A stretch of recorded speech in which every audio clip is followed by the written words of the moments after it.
Hola, ¿cómo están? Bienvenidos nuevamente a este programa Negocios son Negocios, donde emitimos la señal a través del portal de Economy, donde cargamos todas las noticias relacionadas a la economía, las finanzas, y donde desarrollamos temas que nos permitan entender la problemática actual de la economía. Estamos viviendo tiempos de mucha incertidumbre, tiempos donde la planificación de largo plazo prácticamente es un drama, y por lo tanto necesitamos entender y conocer más de cerca la información que se está generando en el país.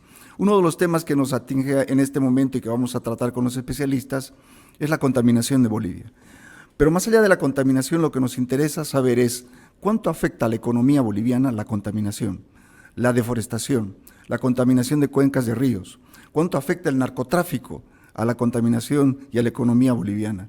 Solamente en el mundo la contaminación en términos generales afecta a una escandalosa cifra de más de 3.000 millones de dólares por año, equivale casi al 1% del PIB mundial del mundo.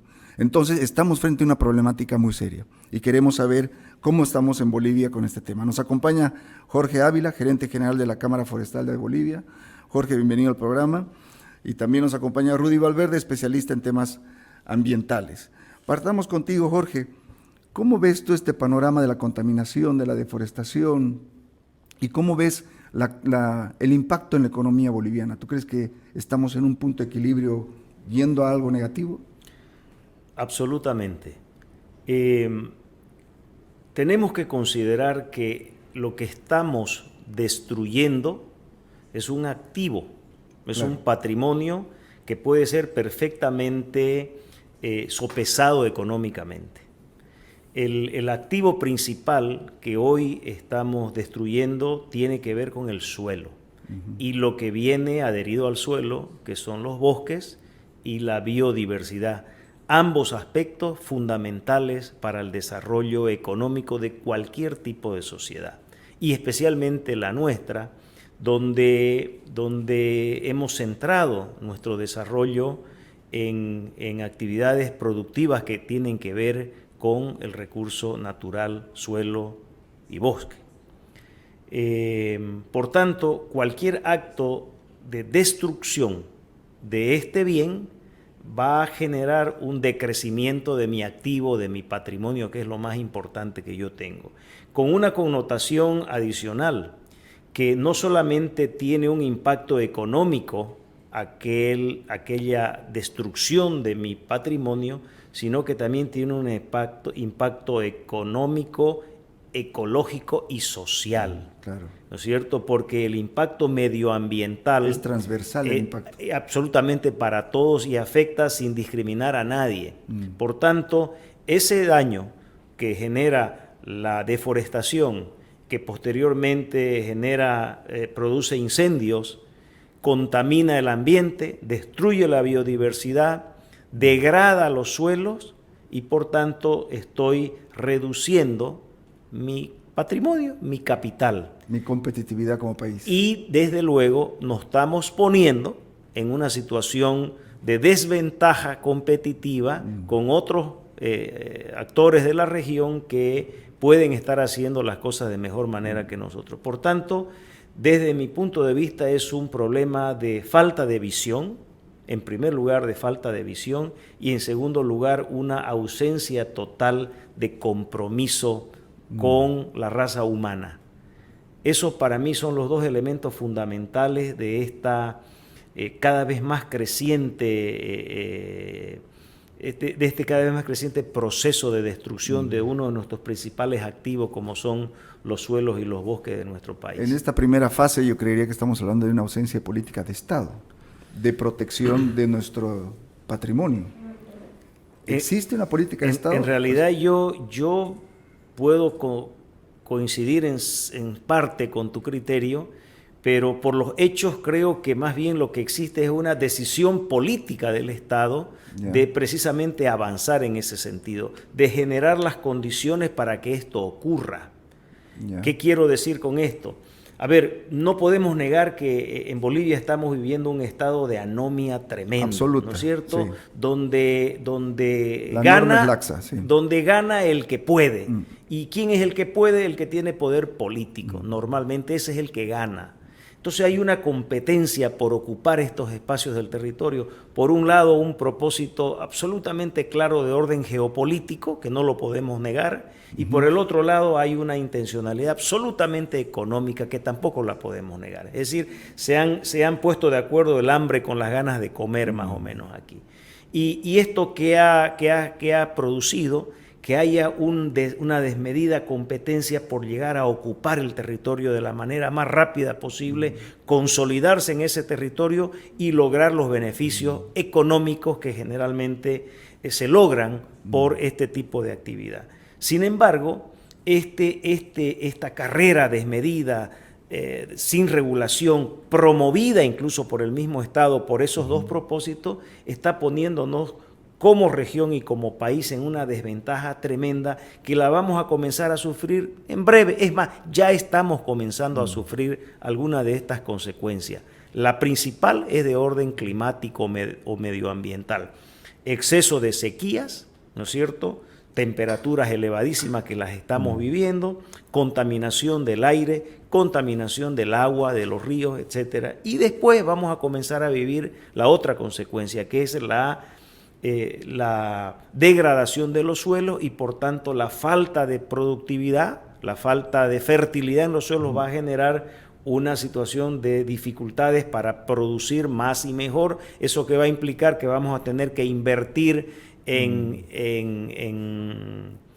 productos químicos que fertilicen el suelo, es decir, los costos de producción se van a incrementar. Entonces estamos provocándonos una debilidad competitiva que en el corto plazo la vamos a comenzar a Ahora, sentir. Jorge, como Cámara Forestal de Bolivia, ¿tienen algún estudio? ¿Han cuantificado cuál es el daño económico que se está generando a Bolivia?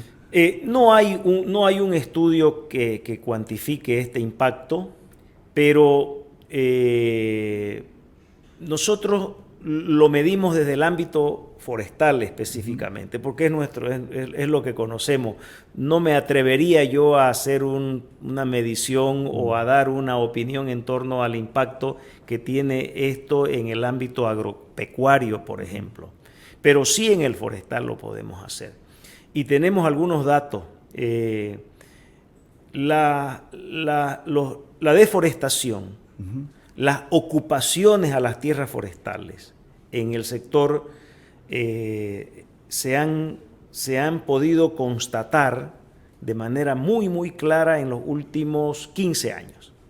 En los últimos 15 años le han arrebatado al sector forestal 4 millones de hectáreas de bosques. Eso es demasiado, ¿no? Así es, a nivel nacional. ¿Cuál es el total de bosques que tenemos en Bolivia?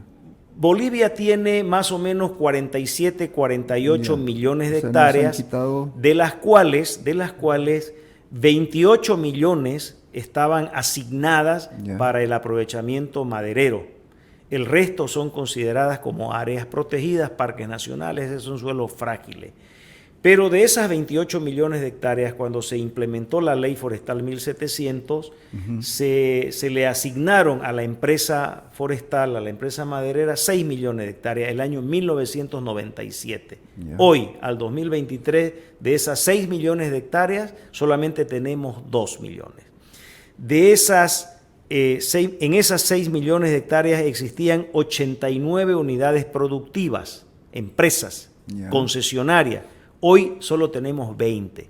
Ahí ya podemos identificar con precisión un impacto económico tremendamente negativo en el desarrollo del sector forestal. En términos económicos de dinero, esto podemos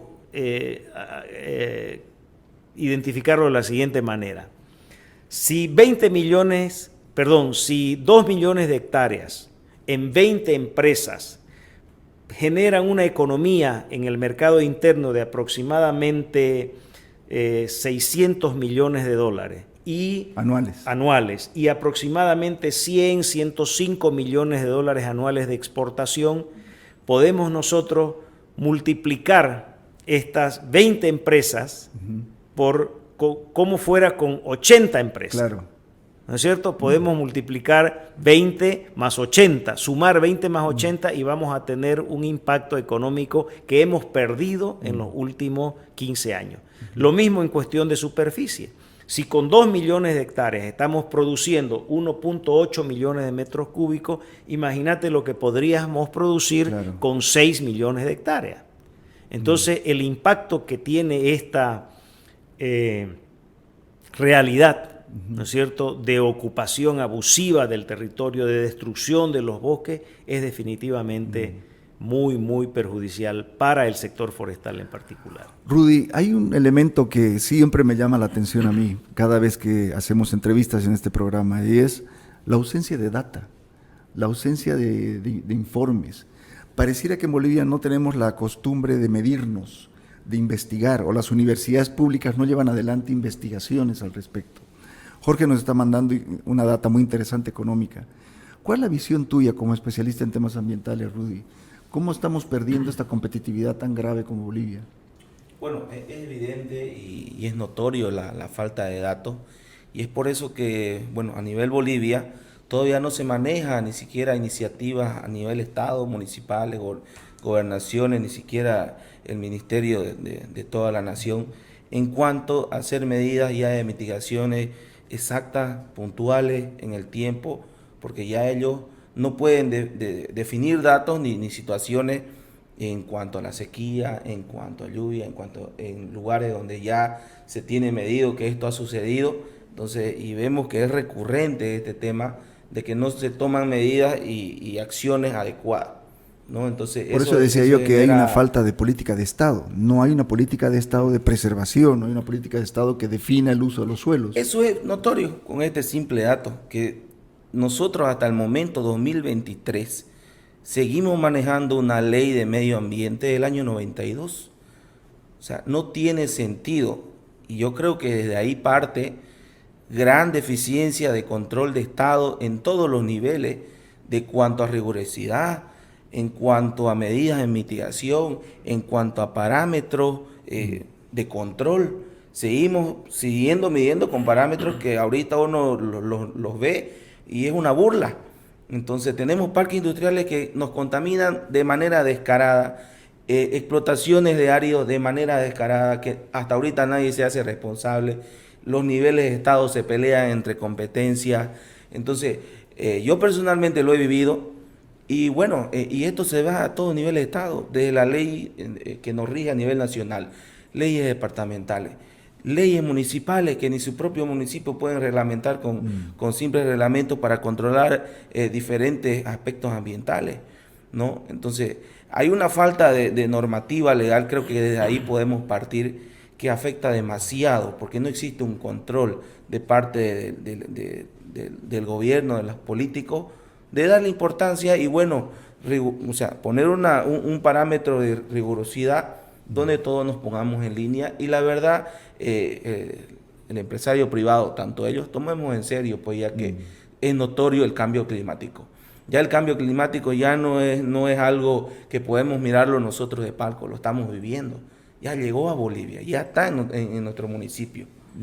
Y es algo que, si no lo tomamos en serio, va a seguir avanzando, y está avanzando, cada año es peor. ¿Tú crees que es un problema de ley? ¿Que habría que renovarla la ley? Yo creo que o ajustarla. Ajustarla creo que es el primer paso que hay que hacer. ¿Y en qué área se debería ajustar específicamente?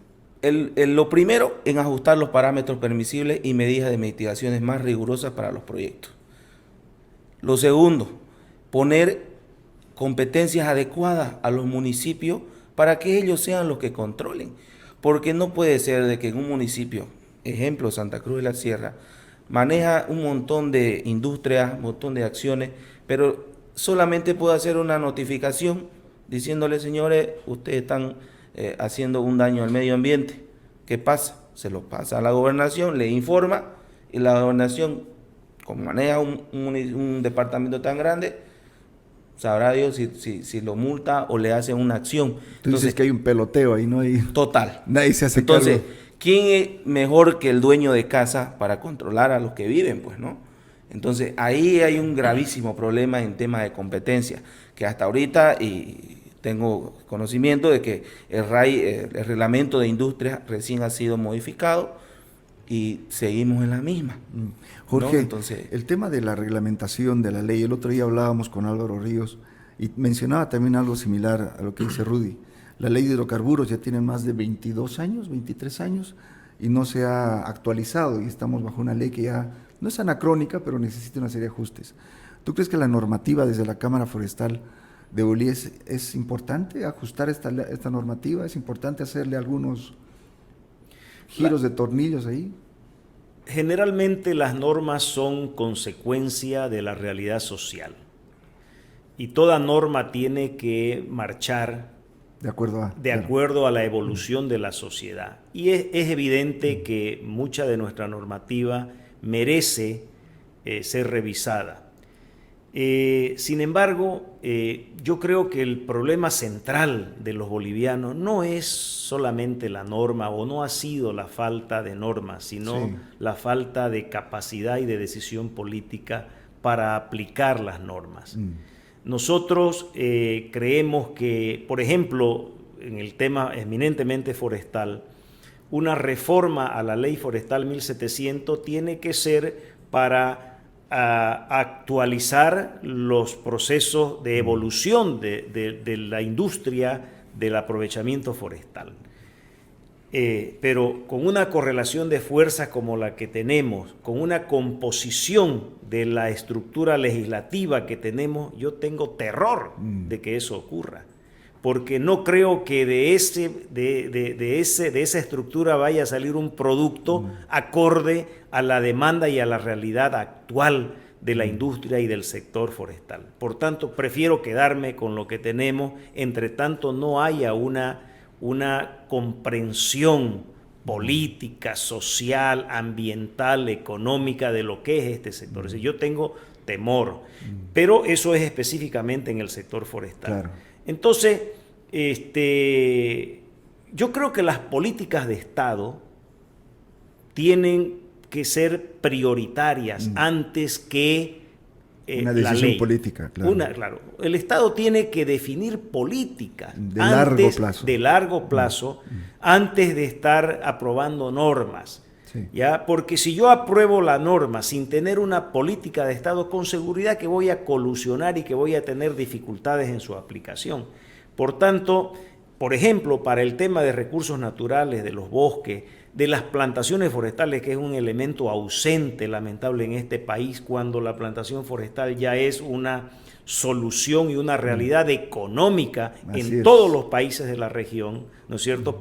Porque la plantación forestal te genera una economía de escala muchísimo más importante. Correcto. Que estar a 300, 600, 700 kilómetros y yendo a traer una tronca, ¿no es cierto? Ellos la tienen ahí a la orilla de la industria y vos no podés competir con esa industria. Claro. Entonces, en mi experiencia, creo que lo que ha faltado en el país, no hoy, siempre, es definir políticas de Estado de largo plazo. Así como no hay una política de Estado en materia de relaciones internacionales, por ejemplo, tampoco hay una política de Estado en cuanto a bosque, no hay una política de Estado en cuanto a tierra, no hay una política de Estado en cuanto al medio ambiente y su trazabilidad o su calidad holística, digamos, que tiene el tema medioambiental en todas las actividades productivas.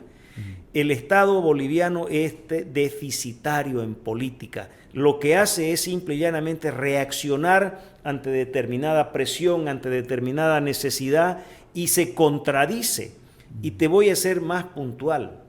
La Constitución Política del Estado establece, por ejemplo, que los suelos tienen que ser utilizados en función de su capacidad de uso mayor. ¿Qué quiere decir esto?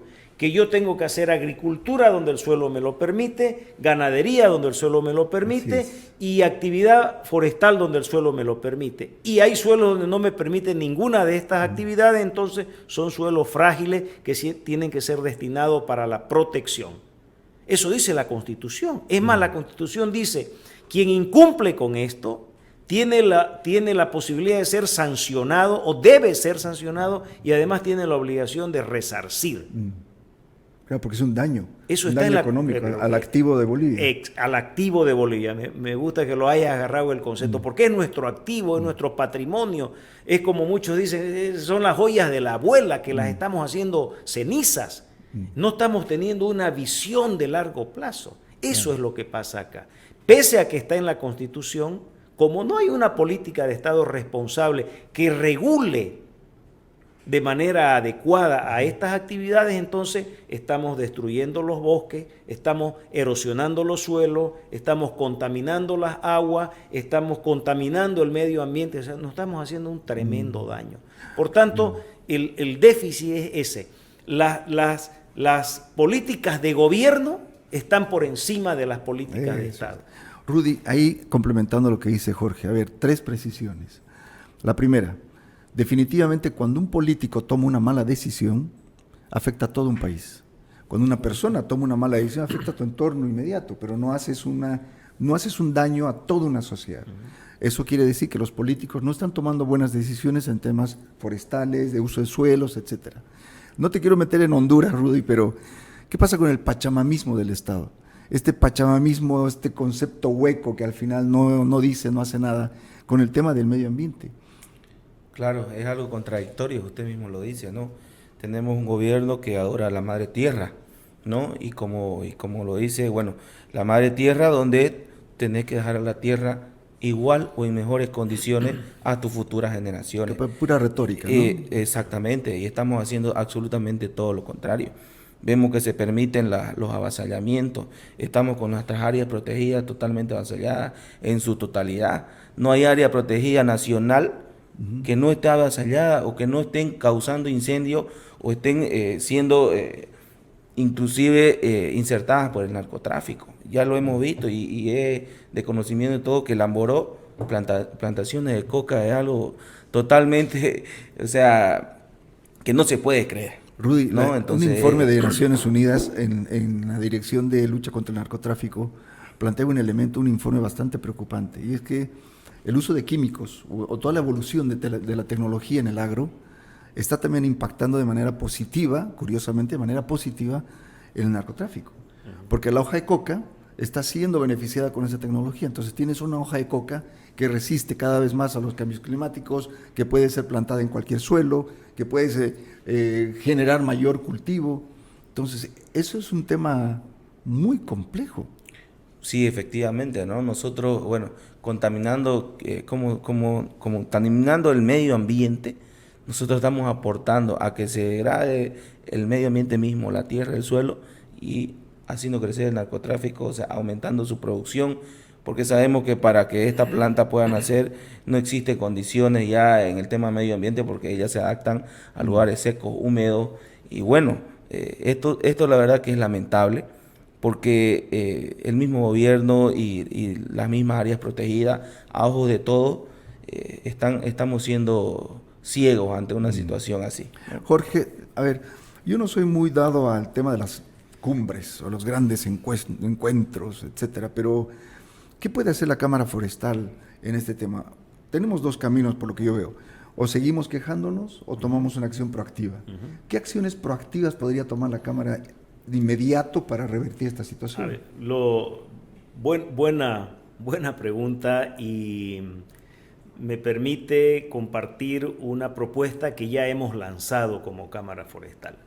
En primer lugar, nosotros creemos que si de verdad vamos a ordenar el país, tenemos que cumplir con ese precepto constitucional que es el respeto a la capacidad de uso mayor del suelo. ¿Qué es lo básico? Que es lo básico, fundamental. Ese es el punto de partida para que esto funcione. ¿Qué se necesita para eso? En primer lugar, una decisión política de hacer cumplir lo que ya está dicho en la Constitución y que muchos departamentos tienen, que es el plan de uso del suelo. ¿Ya? El plan de uso del suelo a uno le dice precisamente eso: aquí podés hacer agricultura, aquí podés hacer actividad maderera, aquí es de protección, etcétera. Hay que partir de esa decisión de gobierno, decisión de Estado, de cumplir con la capacidad de uso mayor del suelo. La gran mayoría de las tierras que han sido avasalladas, deforestadas y quemadas desde el año 2018-2019 son tierras de vocación forestal. ¿Por qué? Sí. Porque en su gran mayoría son tierras fiscales. Así es. ¿Ok? Entonces, como no ha habido quien defienda, quien proteja, porque no ha habido un actor económico allí adentro, para estos avasalladores, para estos incendiarios, pirómanos, ha sido muy fácil hacerlo porque además han tenido bastante respaldo político. Por tanto, ¿qué es lo que nosotros planteamos? Que el mecanismo más barato, con argumento legal vigente, es decir, no necesitamos hacer una ley siquiera, y el Estado no necesita gastar nada, es asignar las tierras de producción forestal que aún no han sido asignadas para que haya ahí uso forestal. La presencia de un actor forestal, no importa si es privado o es comunitario, no nos hacemos problema. Lo que nos interesa es que todas las tierras forestales fiscales que aún no han sido asignadas, el Estado, el gobierno decida inmediatamente asignarlas, entregarlas a un actor, para que ese actor realice un aprovechamiento forestal sustentable de esos suelos. Con eso, termino. Dale. Con eso generamos, primero, bienestar económico, generamos conservación de suelos o de bosques y al mismo tiempo ponemos una barrera de contención al avasallamiento, a la ocupación de hecho. ¿Por qué? Porque allí va a haber un actor económico que va a confrontarlo en primera línea a estos avasalladores, a estos invasores. Desde luego, para que esto funcione, sí o sí se necesita la voluntad y la decisión del Estado. A eso iba, porque si no tenés además la protección de las fuerzas del orden que también te resguarden para el cumplimiento de la normativa, de la ley. Así es, pero le estamos ofreciendo al Estado, le estamos ofreciendo al gobierno, a la sociedad, un actor. No importa si es privado o es comunitario, la Constitución actual habla de que en el sector forestal solo hay dos actores, privados y comunitarios. Sí. Perfecto, cualquiera de los dos, pero que haya un responsable, que se le dé a ese actor las condiciones de poder conservar ese bosque y que produzca ese bosque, que genere economía y que genere conservación o protección del medio ambiente. De esa manera nos vamos a beneficiar absolutamente todos. Rudy, siguiendo la línea de Jorge, ¿se ha tocado puertas del gobierno? ¿Se han tocado las puertas del gobierno? ¿El gobierno escucha en estos temas? ¿El gobierno está dispuesto a hablar, a dialogar? ¿O ves que el gobierno siente que lo que dice Jorge puede ser visto como una debilidad política? Efectivamente sí, o sea, ellos lo toman, inclusive hay muchas ayudas internacionales, embajadas como la Alemania, la ONU, aquí está presente la ONU Hábitat en diferentes aspectos, tocando puertas inclusive hasta niveles municipales, para poder avanzar y poder crecer de la mano con buenas soluciones, ya haciendo acciones o actividades que contemplen al medio ambiente como un factor más importante para hacerlo. En políticas de gobierno, por ejemplo, ya deberíamos tener a nivel de Estado un plan de acción climática, ¿no? Para poder dimensionar, poder tener respuesta a diferentes situaciones que se están dando en Bolivia, y no lo hacemos hasta ahorita. Y de vuelta, yo he estado 2 años en el municipio, he estado en contacto, acercamiento con ellos, y bueno, ya van a ser 3 años y seguimos en las mismas.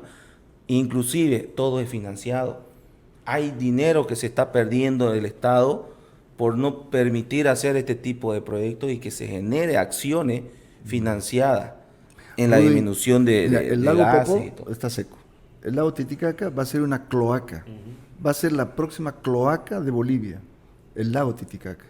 ¿Qué más? Las cuencas de ríos, mercurio, los mineros ilegales. O sea, si empezamos a enumerar, Jorge, aquí, y esto es un descalabro absoluto. Sí, porque el tema medioambiental solamente ha servido para hacer demagogia. Absolutamente. Así como hacían referencia al discurso de la Madre Tierra, demagogia pura, ¿no es cierto? Demagogia pura, porque eso ha sido solo para la exportación, para generarse una imagen. En los hechos ocurre absolutamente lo contrario y ejemplos sobran. Para mí uno de los más contundentes ejemplos de esta demagogia fue el TIPNIS. Claro. ¿no es cierto? De lejos. El TIPNIS, en primer lugar ahí se develó que el indígena de tierras bajas es poco importante, ¿no? Porque en un proceso de reivindicación de su derecho recibieron una tunda. Porque ¿no? no tienen Patearon. peso político como los cocaleros. Exactamente, ¿no es cierto? Y en segundo lugar, el TIPNIS es un área natural protegida, es un parque nacional donde se permite solamente la existencia de los pueblos originarios, y están planteando cortarlo ese territorio con una carretera que sabemos que va a ser el mecanismo de expansión de la frontera cocalera hacia el Beni, que ya en los hechos está ocurriendo. Yo creo que ese es el ejemplo más claro de que esta demagogia de la conservación y de la Pachamama y de la Madre Tierra se cayó en el TIPNIS. Es la percepción que yo tengo. Es lo más evidente. Y como aquello, claro, y como aquellos tenemos todos los ejemplos, ¿no? Narcotráfico en el Nuelquén Mercado, coca en el Amboró, coca en el Choré, ¿no es cierto? El Choré, que fue el área forestal más importante, la primera área forestal del país, designada en 1966 solamente para aprovechamiento forestal. Hoy no existe una sola operación de aprovechamiento forestal en el Choré, porque no tienen permitido el acceso, porque hay un control cuasi militar ya de la zona. Es un territorio donde es una especie de republiqueta dentro del Estado boliviano, y si uno mira las imágenes satelitales de los últimos 15, 20 años del Choré, definitivamente es dramático cómo la deforestación se ha consolidado en el Choré, y sabemos que hay plantaciones de coca y otras actividades más ilícitas en la zona. Hablaba con algunos agrónomos, Rudy, y me comentaban o me pasaban un dato muy interesante, y esto para la audiencia. Me decían que la hoja de coca, la plantación de coca, es tan fuerte que chupa todos los minerales de la tierra, del suelo, y después tú quieres plantar otra alternativa en ese mismo suelo y no puedes hacer nada, no da absolutamente nada. Y por eso los cocaleros van agarrando nuevas áreas, porque las otras áreas ya no les da el mismo rendimiento. ¿Es así? Sí, efectivamente, por eso es que esto nunca va a dejar de avanzar. Uno se pregunta, ¿por qué quieren tanta tierra? Digamos? Parece que es eso, ¿no? Claro que sí, y obviamente, y esto da notorio a que ellos van y buscan las mejores tierras donde nunca había habido ninguna plantación, tierras totalmente vírgenes donde tenemos absolutamente todos los minerales para que esta hoja de coca sea más grande, mejor producción, porque ellos no es como alcaloide. Claro, no es como sembrar soya, ellos no gastan mucha plata en echarle agroquímicos o algunos fertilizantes, nada. Entonces ellos lo que buscan es tener un suelo ya apto, sin mucha inversión, simplemente deforestar y plantarlo, ¿no? Entonces es una realidad, es una total verdad eso, por eso es que se lo están acabando el Chapare. O sea, ya no le está quedando territorio y están avanzando a muchas otras áreas protegidas que están entrando. Porque obviamente tomen en cuenta que ellos no tienen que usar ese tipo de área donde no es fácil acceso, hay mucha cobertura arbórea, poco circulación de personas, entonces están ahí la mejor opción, áreas protegidas. Entonces, y es totalmente un daño a todo lo que Bolivia tiene y se va a ir acabando, ¿no? Y se está vulnerando el derecho de la sostenibilidad del medio ambiente, o sea, es inminente. Jorge, Rudy, bueno, muchas gracias por venir al programa, espero que hayamos conversado con temas muy interesantes. ¿Quieres decir algo, Jorge, para cerrar esto? Sacarte alguna espina, ya te has sacado varias espinas, sí. Pero te ha quedado una más. Bueno, yo redundar en algo. Para mí el origen de esto es una tremenda falta de visión de largo plazo y de responsabilidad histórica con nuestra sociedad, en todos los ámbitos, pero el principal en el ámbito político, ¿no es cierto? La actividad política en los últimos años es sumamente inmediatista, es de obtención inmediata del poder y del ejercicio pleno del poder. No importa cómo ni con qué, lo importante es hacerlo. Y eso ha generado un estado de ausencia total de ley, de ética en todos los ámbitos, y ha producido incluso en los actores empresariales una lógica similar. porque la destrucción de nuestros suelos es consecuencia también de muchas prácticas nuestras, que no estamos sabiendo entender que ese activo que está en nuestras manos puede ser manejado de mejor manera. Claro. Y competimos entre todos por destruirlo más rápido como un concepto de concentración de tierra, concentración de suelos que se desempeña al final y al cabo como un concepto de concentración de economía, ¿no es cierto? Entonces, esa falta de visión y esa falta de compromiso con la sociedad, con el ser humano, yo creo que nos están llevando a la sociedad boliviana a un camino tremendamente complicado, muy peligroso, del que el retorno yo lo pongo en signo de interrogación. Son verdaderas marabuntas, ¿no?, de depredadores del bosque. Bueno, Rudy, tú una espina que te quieras sacar.